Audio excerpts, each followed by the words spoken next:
Welcome back to the podcast. Today, you guys know him well, Shawn Langwell, one of my good friends. He is a motivational speaker. He's a guider. He's a book writer.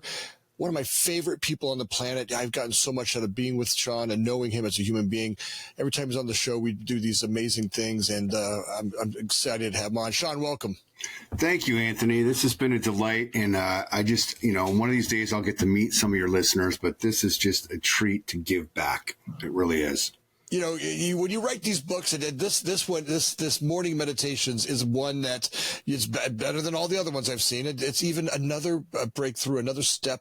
You put this together. What made you write you went another step? What made you do this one? Well, it's the title is Morning Motivation, and I keep tongue twisting it myself and calling it meditations because it is there. I purposely wrote it as meditations because we're all so freaking busy that we don't have time. Most people don't read books. So I'm like, okay, how can I convey these little simple things that have guided my life for the last 40 years and put them into a book, give people an opportunity to journal or write about them, but not make it so daunting that we can't do it. So if you only read comic books, you can read a paragraph in the morning and possibly change your life. So that's why I wrote it. Up front, Anthony, for your listeners that heard the last time we were on the show, this is a workbook applied from today's the day.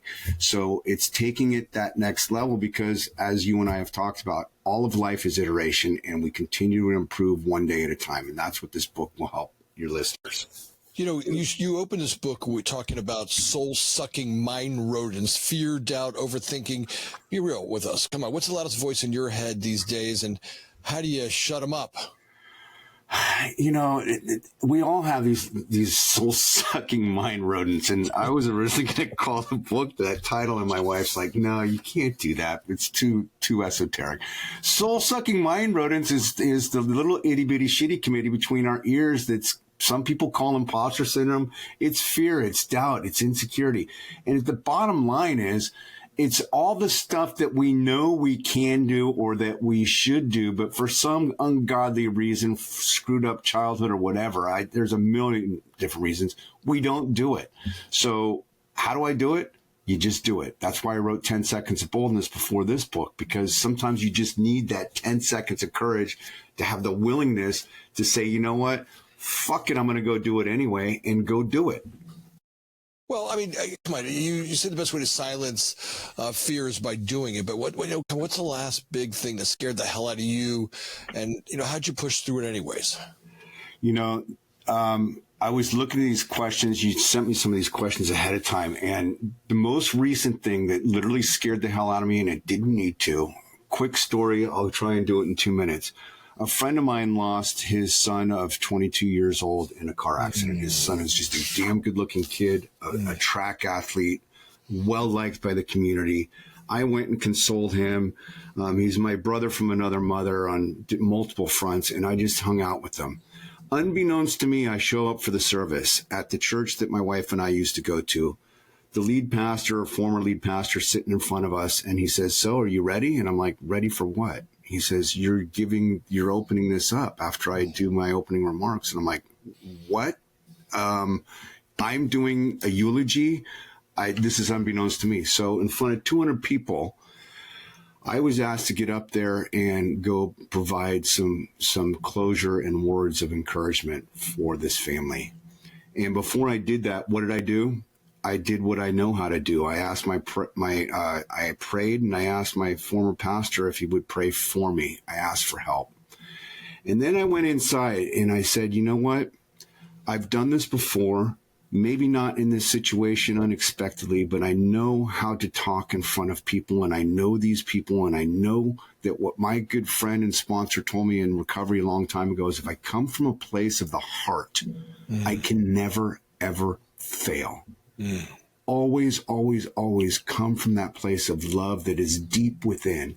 And that's what I did. And I went up there, and I'm getting chills just relaying this story right now. It's not a mic drop moment. It's a aha moment that says, you know what?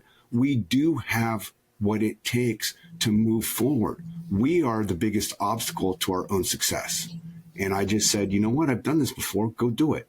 God, you're with me. The words are going to come through me. I'm just a freaking messenger. The words always come if we are willing to show up and have that 10 seconds of boldness to step forward into what we're being called to do. I think there's a lot to that conversation. The way the mind works, and what blows me away is that ultimately it's not about smart or quick or clever words or even coming up with the perfect, ChatGPT question. It's really about that connection, right? Mm-hmm. Touching that part of me, that inner part of me, that when I speak from that part inside, that part inside. We know that part inside of each other, that vulnerable, real, not pretend, no show, raw space. There's something about that you feel in the moment, the way you speak it, you know it, the way you hear it, you feel it, and there's lots that stops us from that, right? Yeah, there is, and a lot of it's just ego-driven fear of wanting to people please, wanting to be liked. The doubt and insecurity comes in, but when you're coming from that place of care, and that's one of the reasons I love being on your show and just having our conversations in general, is you are able to get to that place pretty quickly, and so am I. Sometimes life gets lifey and we get in our own heads, but at the core of core, if we understand that about ourselves, then we are able to show up and be present for that in the lives of others. And that's the art of communication. That's the art of leadership. That's the art of creating this bond that is powerful, but it's very, very influential. And when we recognize that in ourselves and not worried about what we're going to get from somebody else, then the magic happens. Yeah, it feels a little bit like, at least I've noticed for me, that when I'm in the moment, and this is hard, it's so cliche. I don't mean to be cliche, like in the moment, be in the moment, be present, that's very cliche, but there's a part where you're acting, right? There's like an act that you are, and then there's a part where you get to be who you are. Mm-hmm. Now, I'm going to say that a lot of who I am is a culmination of all the acts I've been, right? Maybe that I've learned from each one of those, but there's part of me that when I'm, in a leadership role, or I'm in front of a room of people that I'm communicating with, when I can be in the moment and speak from there, and I'm not trying to, remember the 10 smartest things that ever came up, or there's a place that you tap into that emanates from you that people pay attention to or feel. And it's energy transfer. I don't know. I'm sure you've gone to at least one of Tony Robbins' UPWs or something that Tony's done, but it's all energy. And if you really stop and think about it, we are all connected. You and I talked about this for a long time in our last 2 podcasts, but it's the energy. And when our energy is doing this, we don't have the focus to come to here and be present. And that's all it is. So a lot of this stuff in Morning Motivation and the books that I write and what I try and do is to maintain what I call, it's cliche as well, a spiritual contact, a conscious contact with a power greater than myself on a daily basis. That can take any kind of form it needs to take. At the bottom line, it's about tapping into that inner source of wisdom and energy that you already mentioned, that is a culmination of everything that we've thought, felt, been done, had done to us. It's who we are. The challenge is in the identity that happens, we attach so much of who we are today to who we were. And that's what people need to stop doing. Embrace it, learn from it, and take that as a stepping stone to step forward and up to the next level. And when you take that next step up, the next best thing that you and I both know is once we are 1, 2, or 3 steps above is not to keep looking at the fucking top. It's to reach our hand back down and grab the hand of the next person who wants to come up desperately. Yeah, because that is the problem with this world today. Yeah. We are so focused on what we want that we forget to reach our hand out and say, I've been there. Come, let me help you if you are willing. So ultimately, I didn't want to get emotional. I always get emotional on your shows, but you know what? That is the bottom line of what we're talking about here. Well, I mean, I think when you're always looking upward, when you're always looking at that hill, it's it's a hill with no top, right? You never get there. And there's something about when I reach back, right? When I reach back and I help someone else, get there, I believe that the truth is, I feel like in that moment, I get it. Like I get the stuff that I've been looking for, right? It's like almost like when I give back to somebody, they get that I get it, and then I get it. Does that make sense? So like there's something about in the way, what each one helps one. In the helping, I actually get the stuff I've been looking for, right? It's not in front of me. It's in giving back. And that's something about the giving back. I get all that stuff, that feeling of gratitude, that feeling of calmness, that feeling of I'm enough, right? That gap in my soul that feels empty, and that fear for a moment when I give back, all of that seems to go away, right? There's like almost like a gift in reaching back, supporting another human being, that for a moment silences the brain. Wait, say it again. The brain rodents. The mind sucking. What would we call it? Soul sucking mind rodents. Sucking mind rodents. Right. It's like for a moment the rodents go away, and yeah, there's like this thing that's like, Jesus, because they plague me when I'm going uphill. Or I'm trying to grow, or I need more, or I guess maybe when I say uphill, when I want more, I'm trying to make more. I'm not enough, right? The mind roads kind of they swarm and they fester in that area. When I reach back and go, all right, I'm going to give back to somebody, I feel like they all just give you off somewhere. Well, the greatest gift that we can have, either as individuals, as business owners, as leaders, as members, productive members of society, as parents, whatever roles or hats we put on, is this ability to, and it is cliche, but there is so much more to be gained by giving. And when we give, you're absolutely right. We drop into this place of gratitude, and all of the ego-driven fears dissipate 100%, because we're coming from a place of experiential wisdom, learned experience. And from that space, we are showing up to meet people where they are, where they need our help. And when we've gone through certain stuff, it's not that we're trying to fix other people. We are there as a support. And in that reciprocity of that relationship, that's where bonds are created. That's where the stickiness happens. And that's where so much of us, there's a yearning going on right now. And you can hear it across the entire spectrum, whether it's in industry or personal relationships. There is and always has been a yearning for connection. And it doesn't matter what the political system is, there is and always will be a yearning to want to belong. I mean, do you feel like we came from that? I've done a lot of work, and I don't know if we talked about this in the past podcast. I was in Nepal about a year and a half ago, and I'm up in this Nepalese monastery with these little monks, and it's a silent retreat. And in this space, look, imagine me not talking for a couple of days. You start getting a little crazy. And by the way, I'm not sure why all of these spiritual retreats have crappy beds. So the lack of sleep, the 2 days to get up there, 4 days to get, 2 days to fly there, 2 days to climb up the mountain. You're up in there for a couple of days. I'm kind of exhausted. Maybe that's part of it.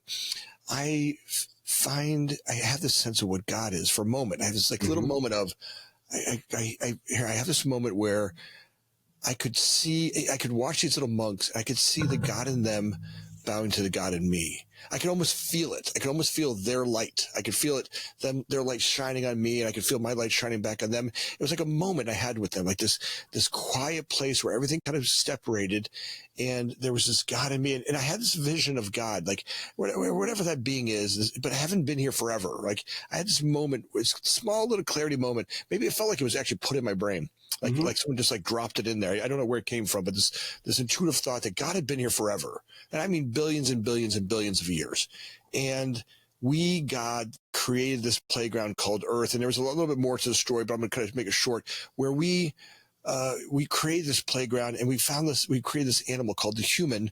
And because there was no time, where we came from, where God was for billions of years, there was no real motivation to get things done. But creating the human gave us this vehicle that had a timer. You were born knowing you were going to die in 100 years. Like, you're right. You got 100 years. If you do as well, you got 100 years. Maybe someday we'll get to 150 years. I don't know, but you got a timer. And we're going to give you some offspring because you're going to want to take care of those people. And there's going to be this want to serve them. And you want to care for them. And the timer, the creator in us, the God in us, the creator in us, there's something about accessing that, right? But there's all this noise here. I feel a lot like my dog Gucci. I got this, golden doodle, and she walks in a room, and the first thing she does, she runs around the room going, well, I thought that's my first 40 years on the planet. I ran around, sniffing pizza and looking for crotches. You're right. That was a lot of my, but today, knowing, and there was a lot of noise there, right? So some of the creative being in me was blocked by all of the influence here. Now, as I start to get older, I start to realize, all right, I need to get something done on this planet. I have a gift. I want to do some work with others. I want to give it back. There's work I want to do here, right? But one, I kind of have the sense that we came from something, right? We were together at one place. Now we're having this individual experience for the first time. Right? I can feel that in me. I don't know about you, how you sense it, but that was a feeling I had. Well, in those epiphanous moments, whatever you want, aha moments of quietness, they come when we are vulnerable, when we are tired. And that's part of the process of some of the greatest insights I've had over the last 3 years have been being completely exhausted and spent, and waking up at 1:30, 2:30, 3:30, 4:30 in the morning with some downloaded message that came through to me. Today's the day was one of those messages after I did 10 Seconds of Boldness. And I'm like, I need to write this book in a way that anybody can read, regardless. If you can read 3rd, 4th grade education, you can read this book. And I followed through with that and wrote the book in 90 days. But what you're talking about is this, it's a pendulum, and it's also being receptive to, willing to show up and accept whatever that is without expecting anything else in return. And the recognition as I get older is that the energy is the same. Going back to what I originally talked about, the energy is one collective. It's all connected. And we tend to want to try and go perpendicular to this flow, if you will, if you look at it as a straight line, which it never is. And there's all these offshoots. But at the end of the day, when you're having that epiphany and you connect with another human being, that means that you're in sync and your wavelengths are on the same page. And it doesn't have to be the same form of religion, spirituality. It's a human level, gut energy level connection that happens. So the belonging part happens when we learn to give this to ourselves and accept and ask for it for ourselves. Because without that, the problem is most of us are out there looking for something out there as an arrival, as success, as all this external bullshit. When the problem is, that is the problem. The solution is looking in the mirror and then taking this deep introspective time to slow down. And that's what morning motivation will help your listeners do is tap into those inner resources that are already there. We're just not looking at them. Case in point, you and I talked about this before. I just got a new RAV4. I had not noticed how many other freaking RAV4s there are on the road until I got one. It's confirmation bias. So if we want to align ourselves with people who are like-minded and moving in the same direction, newsflash, you got to change some of the way that we're thinking about ourselves and get around people who are where you want to be. The power of association. Well, listen, I got a Tesla truck. I never realized how many people hate Tesla. Yeah, right about now, I'm getting more middle fingers than you can imagine. It's been nuts. The amount of middle fingers I've been getting lately, it's like, okay, people, enough of that stuff. Let's get back to, I bought it because it was funky. And now all of a sudden I've got a political, now I'm a political, post, all right, different subject. So, that connecting, that, vibrational connection to where you're at. Now, look, you talk a lot about, and we've talked about, the stuff that we carry with us as human beings, right? There's a lot of baggage, and I don't know why we pick them up. Stories, actually, I mean, maybe there's stories that we collected in our life. There are different chapters of our life, and some of those become like gravity to us, right? Yeah. Right. I mean, and we start to rule our life like gravity, like they're the truth, right? Oh my God, my parents said this, or my ex-girlfriend thought of that of me, or she said this, or they said that. And it becomes almost like a truth, like some sort of thing that I carry around like a truth. And it stops me from being all that I can be in the moment. And I think the book does a great job. The manual. I mean, I don't know. Do you call it a workbook? What's the best way? I mean, it's a workbook and a guided journal. It's both, because it's providing some context with the narrative, but it's also an opportunity for people to journal and take the insightful journey if they want. And the prompts are simple. The prompts are all the same for every single chapter, and that's done by design so that the spaced repetition can happen, because my goal with this book is to get people into a simple frame of mind to approach a problem or an opportunity, and use the 5-step method that I created with 10 Seconds of Boldness to walk through this iterative process that is continually changing. It's all dynamic, and that is what it is. So quick answers, yeah, it's a workbook and a guided journal. It's both. So look, audience, I want you to get this. And by the way, there's a surprise at the end, so stick around the end. There was a big surprise at the end for all of you that are listening that make it to the end. There's a surprise for you.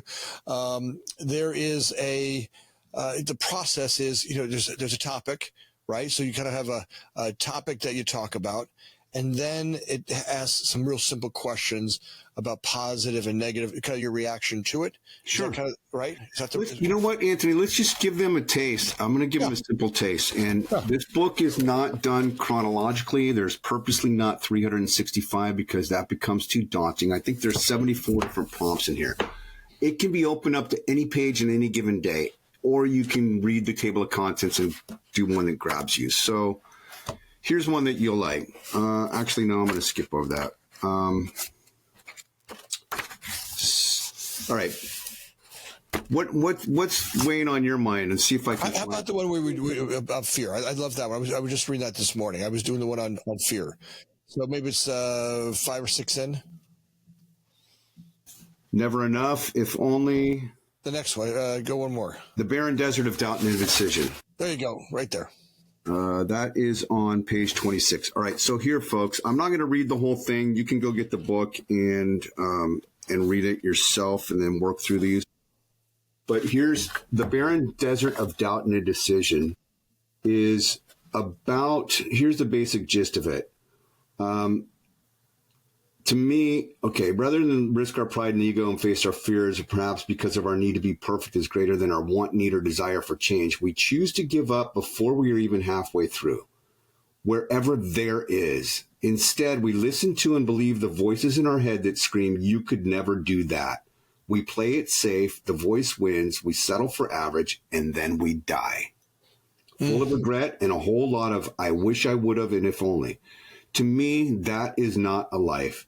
That's a prison sentence in a jail built from self-imposed fear, one where we have consciously or unconsciously shackled ourselves to a wall in a dark, cold cell of lost opportunity or addiction or self-doubt, effectively slamming the door on our hopes and dreams. The worst part is that we hold the key to escape whenever we want, but all too often we choose not to use it. Well, I mean, look, having a coach like you that does this manual, that gives me a place to unlock it, so now hold on. Now you read this section. Now there's a couple questions to go along with it, right? Let's talk about it, right? So there's a couple questions that go on, and you kind of, that's where you start to journal, right? How is this positively affecting you, and then how is it negatively affecting you? Yeah, and this one in particular, this is the tipping point to kind of set up the tie-in with 10 Seconds of Boldness. I outlined at the end of this one chapter the 5-step process, and I'll just read it for your listeners if they didn't hear the previous podcast. Step 1 is identify the problem or the opportunity. 2 is clearly decide what you want. 3, know why you want it. 4, write a clear plan. And 5, start working that plan. So that's the frame within every single one of these. And then I do a simple, you can call it a risk analysis. There's risk, reward, action, inaction. And then there's a handful of simple prompts that are, ask and commit. What one thing can you do to change, let go of, advance that will make you happier and bring peace and joy? And then there's an opportunity to journal thoughts, feelings, potential actions. So it's not prescriptive in you need to do it this way. There's purposely some breadth and room in there so that people can interact with the content in here and whatever's speaking to them in that moment. And you may go back to this 2, 3, 4, 5 years from now, and the answers are going to be slightly different, if not totally different, because you've changed. No, I feel like that's what happens here. You open this up, and by the way, I think you open it randomly. For me, that's what I did. I just kind of opened them randomly. I put it on my bathroom. It's on the back of my toilet while I'm sitting in the morning, taking care of my constitutions over there. And you open that up. All of a sudden, you open up to the barren desert of doubt, and you start to really look into that idea. And it's a great place to kind of put the thought together and go, all right, look, what's stopping me from flow? Where is my doubt stopping my flow energy? And how am I going to get back? How am I going to get back to flow? And all right, let's get the 5 principles out, right? And that's where you start to put that together, right? And the 5 principles again. Let's go through them one more time. So identify the problem or opportunity. We got to recognize what it is first. Got it. We don't know what it is, then what's the hell's the point? I want a great love. I want to build a business. I want to do I want to stop being fat. I want to be healthier. I want to love more. I want to make more money. What's the idea? Is that right? All right. So big, bold idea. Be bold and clear about it. The bigger one is to clearly decide. So it's not just, I wish I would have, or maybe someday I'll. It's clearly decide, I want that. And to tie directly to that, it's why do I want it? What is it going to be for me? What is the underlying motivation? Is it fear that I want to get rid of? Is it acceptance? Is it love? At the end of the day, most of it's going to probably point to some form of love. And then steps 4 and 5, every single other self-help book or personal growth book out there talks about 4 and 5 ad nauseum. Those are the easiest things to do. 4 is write a plan, create a plan. 5 is to start working that plan. I say it's easy to do. People can read until they're blue in the face every single self-help book from Stephen Covey to John Maxwell to whomever. But until they do step 5, guess what? You're still stuck in fear and you're not activating 10 seconds of boldness and you're not practicing morning motivation on a daily basis because you're still stuck in fear. So start working the plan is what we talked about at the outset of the show. It's the willingness and the boldness and the courage to actually take a freaking step forward into what you want.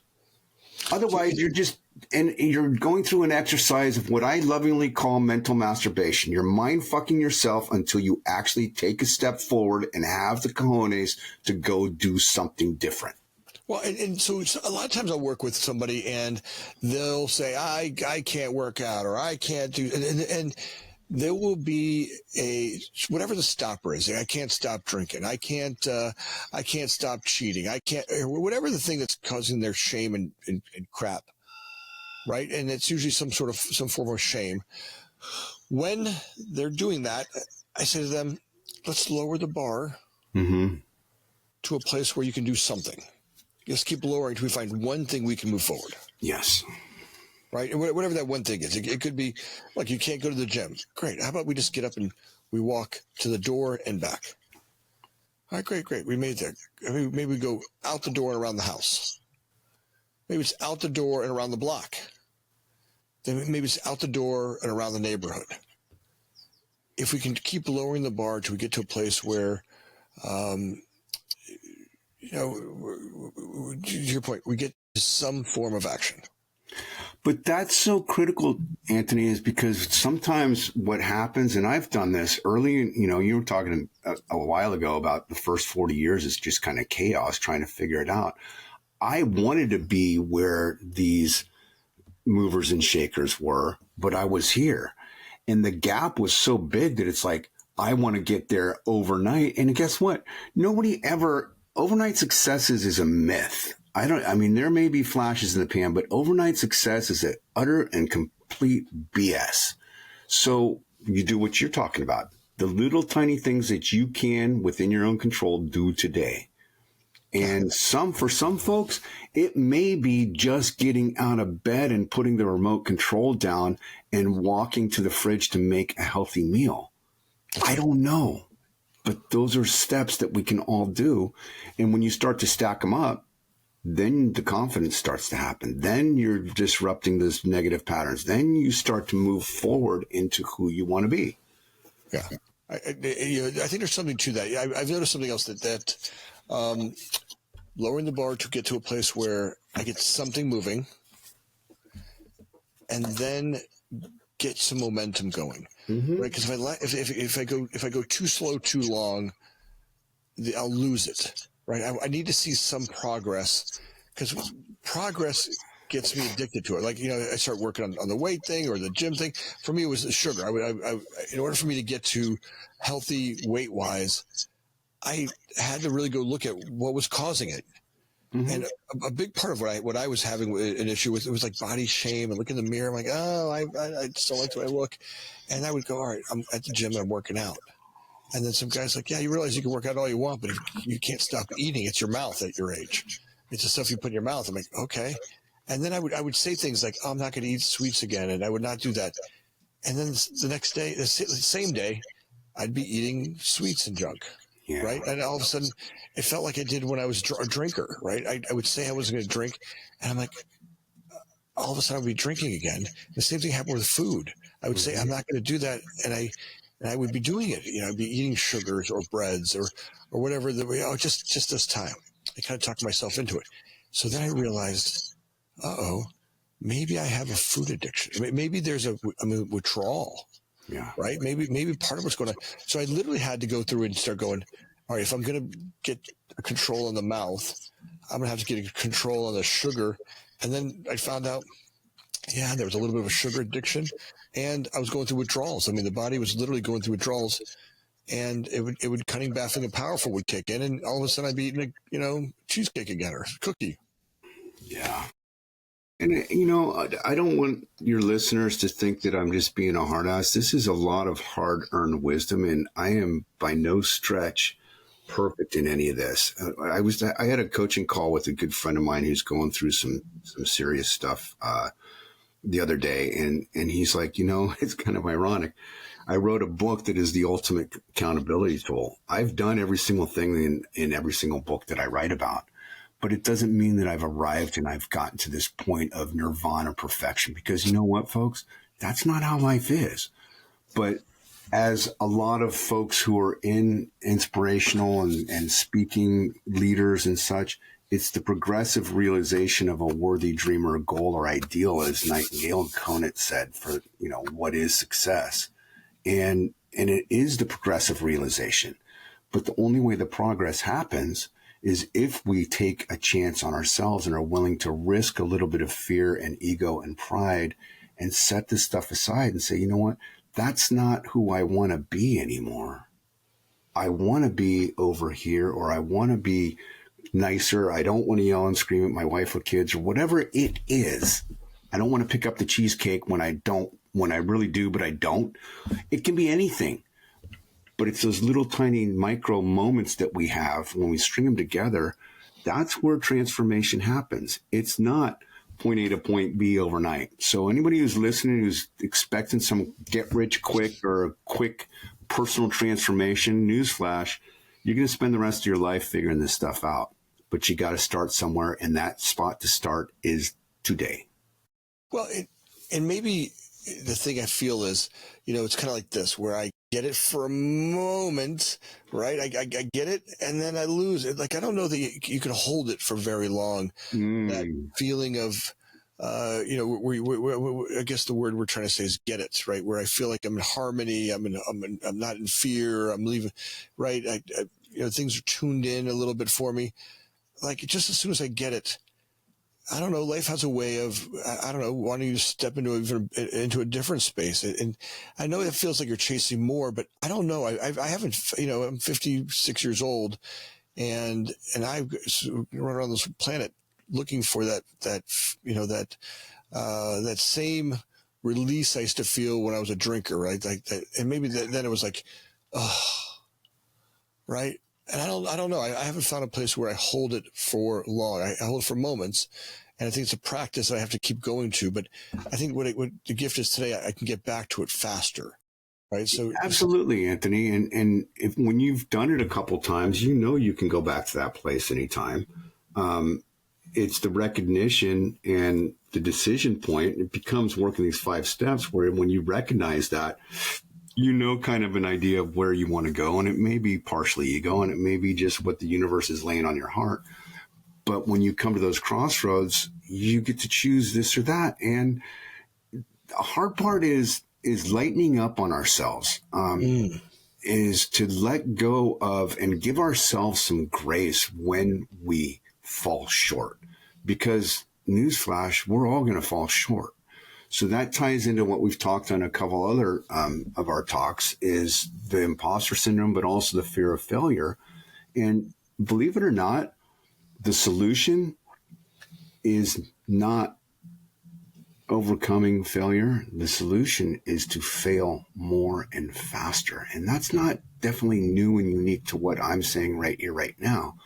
But it's in the failures and the missteps that if we walk into it with an open mind and a willingness to want to learn and change and grow, that changes the entire framework of failure as being bad to failure as being something really, really smart and great for our future progress.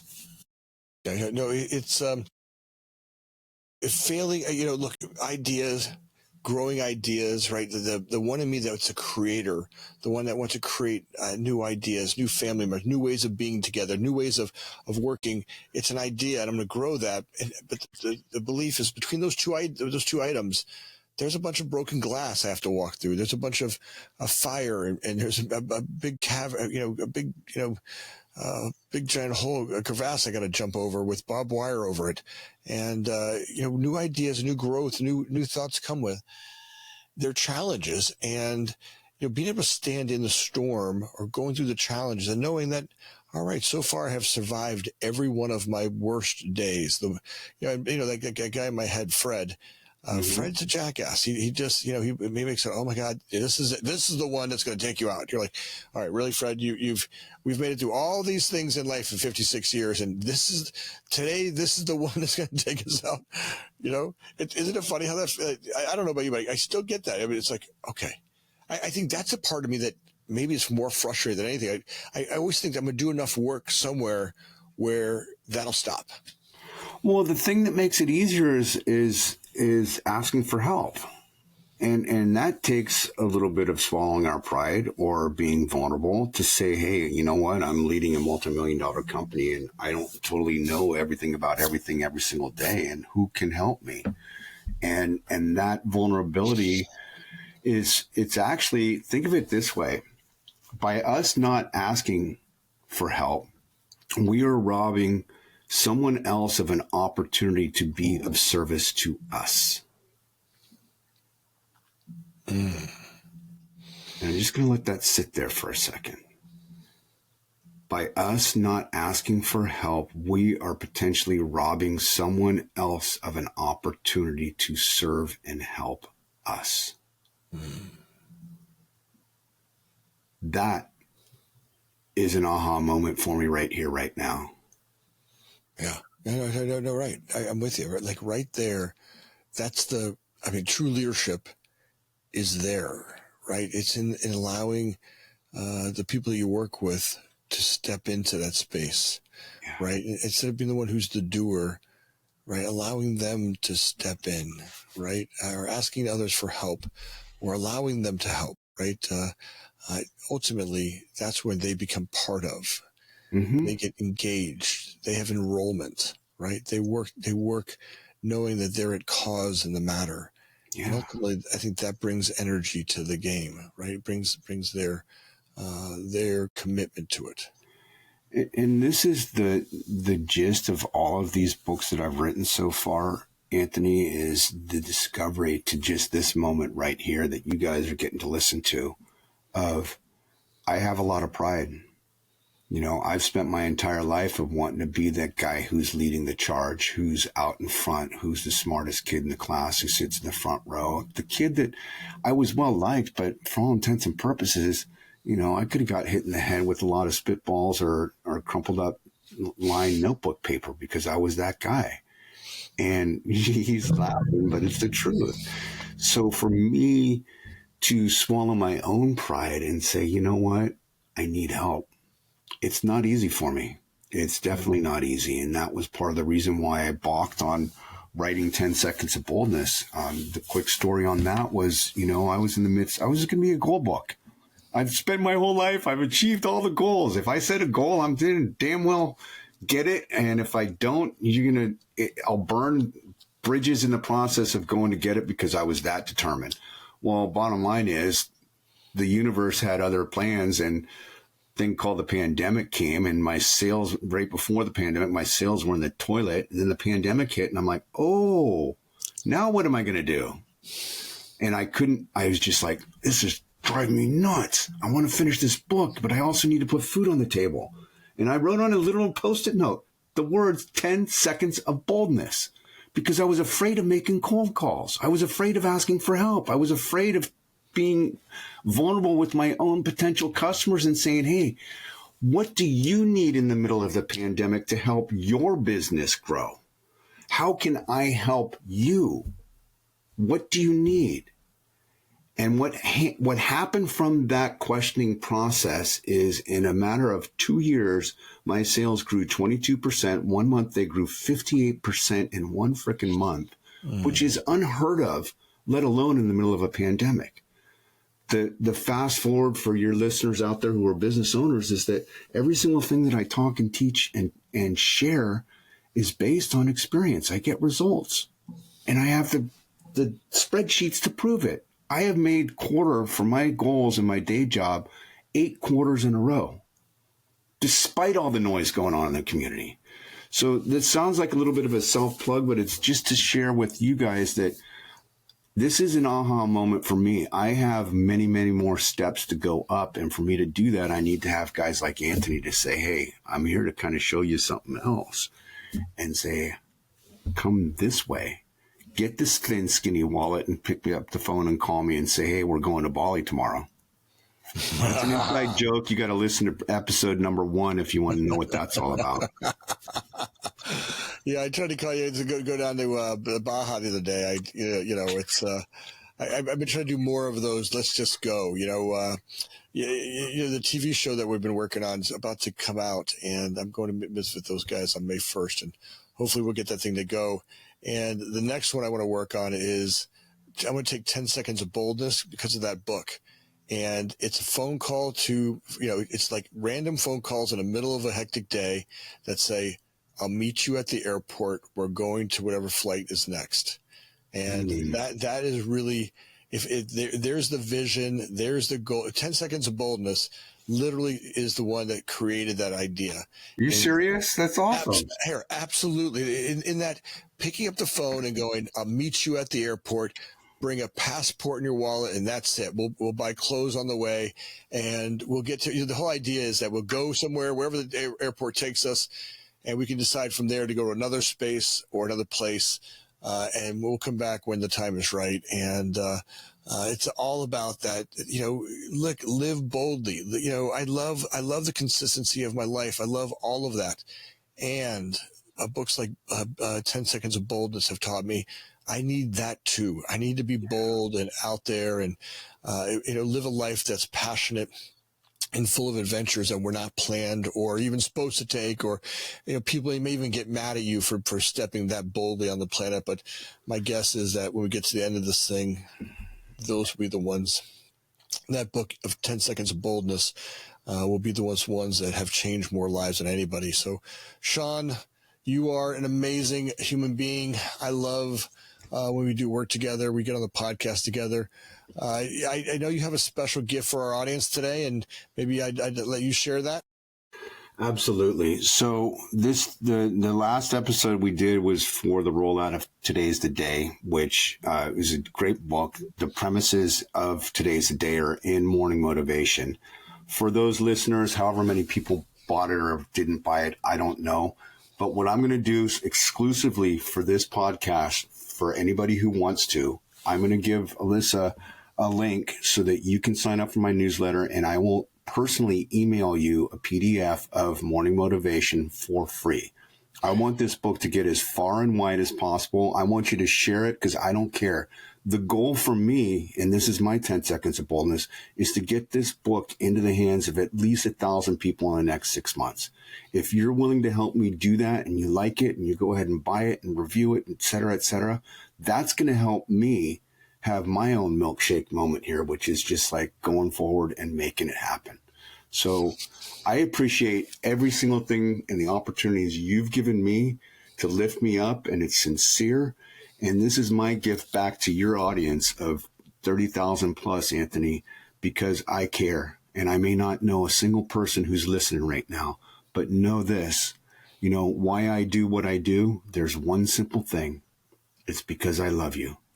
And for every single person who is listening who doesn't feel that right now, know this, that you are loved. No matter what, you are loved. And if somebody else can't give that to you, I give you permission to look in the mirror and say those words to yourself. Because that, my dear friends, is the essence of an abundant, happy, joyous, and free life. Thank you, you magician. I am so grateful for that. And as always, brother, thanks for being on. Oh, man, this has been a delight. It always is. Yeah. Hey, audience members, the link to that will be below. I'm going to put all that, Alyssa will put all that down in the podcast notes. So click down there right now. Do that now. Also, last week we had amazing downloads. It was crazy how many of you guys were on. Another breakthrough week with podcast listeners. But we noticed that there was a bunch of you, it was 47% of you that made it to the end of the podcast, which is great. We had a bunch of new listeners, but you weren't subscribers. If you could take a second and subscribe now, that would be great. And as always, thanks for listening.